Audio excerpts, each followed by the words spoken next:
നമസ്കാരം, ഏവർക്കും info media കേരളത്തിലേക്ക് സ്വാഗതം. കേരളത്തിലെ എല്ലാ കർഷകർക്കും അതീവ പ്രധാനപ്പെട്ട ഒരു വാർത്തയുമായാണ് വീണ്ടും നിങ്ങളുടെ മുന്നിലേക്ക് എത്തുന്നത്.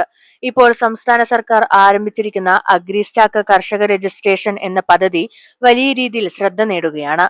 ഇനി സർക്കാർ നൽകുന്ന പല കാർഷിക ആനുകൂല്യങ്ങളും ലഭിക്കണമെങ്കിൽ ഈ രജിസ്ട്രേഷൻ നിർബന്ധമാകുന്ന സാഹചര്യമാണുള്ളത്. PM കിസാൻ മുതൽ വിള ഇൻഷുറൻസ് വരെ, സബ്സിഡി മുതൽ കാർഷിക വായ്പ വരെ ഒട്ടേറെ സേവനങ്ങൾ ഇനി ഒരു ഡിജിറ്റൽ പ്ലാറ്റ്ഫോമിലൂടെ ലഭ്യമാക്കാനാണ് സർക്കാർ ലക്ഷ്യമിടുന്നത്. അതുകൊണ്ട് തന്നെ ഇന്നത്തെ വീഡിയോയിൽ നമുക്ക് നോക്കാം, എന്താണ് അഗ്രിസ്റ്റാക്ക്, ആരെല്ലാം രജിസ്റ്റർ ചെയ്യണം, എന്തെല്ലാം ആനുകൂല്യങ്ങൾ ലഭിക്കും, എന്തെല്ലാം രേഖകൾ വേണം, എവിടെ രജിസ്റ്റർ ചെയ്യാം, രജിസ്റ്റർ ചെയ്യാത്തവർക്ക് എന്ത് പ്രശ്നമാകും. വീഡിയോ മുഴുവനായി കാണുക. ചാനൽ ആദ്യമായി കാണുന്നവരാണെങ്കിൽ സബ്സ്ക്രൈബ് ചെയ്യാനും ബെല്ലൈക്കൻ എനേബിൾ ചെയ്യാനും മറക്കരുത്. കേന്ദ്ര സംസ്ഥാന സർക്കാരുടെ വിവിധ കാർഷിക പദ്ധതികൾ ഒരൊറ്റ ഡിജിറ്റൽ സംവിധാനത്തിലൂടെ കർഷകർക്ക് ലഭ്യമാക്കാനുള്ള വലിയ സംവിധാനമാണ് അഗ്രിസ്റ്റാക്ക്.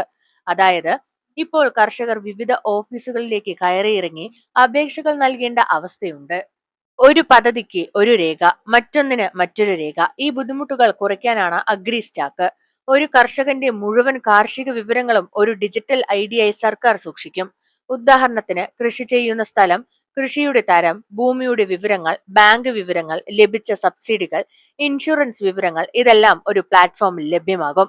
ഇപ്പോൾ പലരും ചിന്തിക്കുന്നുണ്ടാവും, ഇത് ചെയ്തില്ലെങ്കിൽ എന്ത് സംഭവിക്കുമെന്ന്. സുഹൃത്തുക്കളെ, ഭാവിയിൽ സർക്കാർ നൽകുന്ന നിരവധി കാർഷിക ആനുകൂല്യങ്ങൾ ലഭിക്കാൻ ഈ രജിസ്ട്രേഷൻ നിർബന്ധമാക്കാനാണ് സാധ്യത. അതുകൊണ്ട് ഇപ്പോൾ തന്നെ രജിസ്റ്റർ ചെയ്യുന്നതാണ് സുരക്ഷിതം. ഇനി ഈ അഗ്രിസ്റ്റാക്ക് രജിസ്ട്രേഷൻ വഴി ലഭിക്കുന്ന പ്രധാന ഗുണങ്ങൾ നോക്കാം. ഒന്നാമതായി PM കിസാൻ ആനുകൂല്യം. കർഷകർക്ക് വർഷത്തിൽ 6000 രൂപ നൽകുന്ന PM കിസാൻ പദ്ധതിയുമായി ഈ സംവിധാനം ബന്ധിപ്പിക്കപ്പെടും. രജിസ്റ്റർ ചെയ്ത കർഷകർക്ക് ഭാവിയിൽ സഹായങ്ങൾ എളുപ്പത്തിൽ ലഭിക്കാൻ ഇത് സഹായിക്കും. രണ്ടാമതായി വിള ഇൻഷുറൻസ്, PMFBY. വിളനാശം സംഭവിച്ചാൽ ഇൻഷുറൻസ് സഹായം ലഭിക്കാൻ സഹായിക്കുന്ന പദ്ധതിയാണ് PMFBY. അഗ്രിസ്റ്റാക്ക് വഴി കർഷക വിവരങ്ങൾ ഡിജിറ്റലായി ലഭ്യമാക്കുന്നതിനാൽ അപേക്ഷകൾ എളുപ്പമാകും. മൂന്നാമതായി drip and sprinkler subsidy, PMKSY.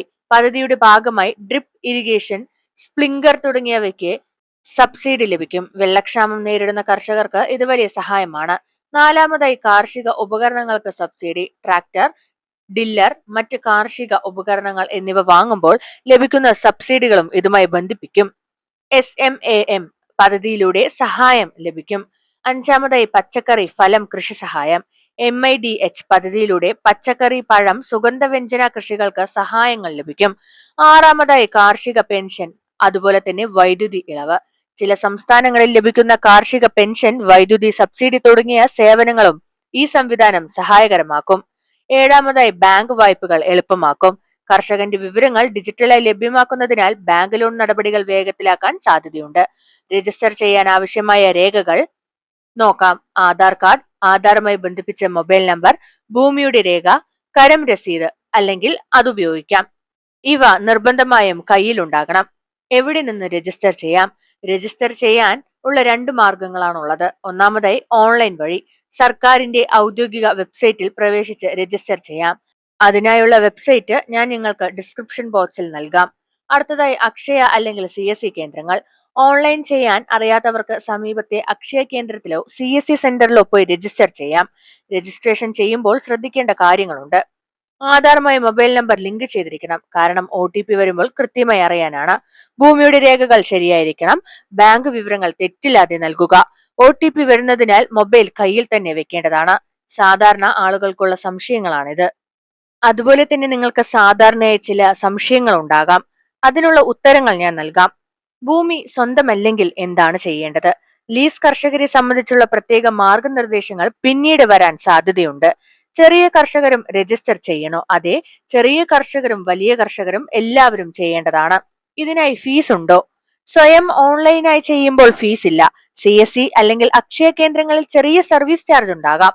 ഇതിലൂടെ സർക്കാർ ലക്ഷ്യമിടുന്നത് എന്താണ്? സർക്കാരിന്റെ പ്രധാന ലക്ഷ്യം യഥാർത്ഥ കർഷകരെ കണ്ടെത്തുക, സബ്സിഡികൾ കൃത്യമായി നൽകുക, തട്ടിപ്പുകൾ കുറയ്ക്കുക, ഡിജിറ്റൽ കാർഷിക സംവിധാനം ഒരുക്കുക, കർഷകർക്ക് സേവനങ്ങൾ വേഗത്തിൽ നൽകുക.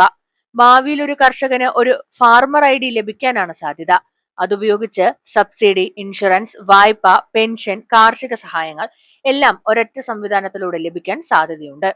ഇപ്പോൾ തന്നെ ഈ രജിസ്ട്രേഷൻ പൂർത്തിയാക്കുന്നത് ഭാവിയിലെ നിരവധി ആനുകൂല്യങ്ങൾക്ക് സഹായകരമായേക്കും. പ്രത്യേകിച്ച് PM കിസാൻ പോലുള്ള പദ്ധതികൾ ഉപയോഗിക്കുന്ന കർഷകർ ഈ വിവരം ശ്രദ്ധിക്കണം. നിങ്ങളുടെ വീട്ടിലോ നാട്ടിലോ കർഷകർ ഉണ്ടെങ്കിൽ ഈ വീഡിയോ അവരിലേക്ക് ഷെയർ ചെയ്യാൻ മറക്കരുത്. കാരണം പലർക്കും ഇപ്പോഴും ഈ രജിസ്ട്രേഷൻ സംബന്ധിച്ച വ്യക്തമായ ധാരണയില്ല. ഈ വീഡിയോ ഉപകാരപ്പെട്ടെങ്കിൽ ലൈക്ക് ചെയ്യൂ, ചാനൽ സബ്സ്ക്രൈബ് ചെയ്യൂ. പുതിയ സർക്കാർ പദ്ധതികളും കാർഷിക വാർത്തകളും ആദ്യം അറിയാൻ ബെല്ലൈക്കൺ അമർത്താനും മറക്കല്ലേ. വീണ്ടും മറ്റൊരു പ്രധാനപ്പെട്ട വിവരവുമായി എത്താം. നന്ദി, നമസ്കാരം.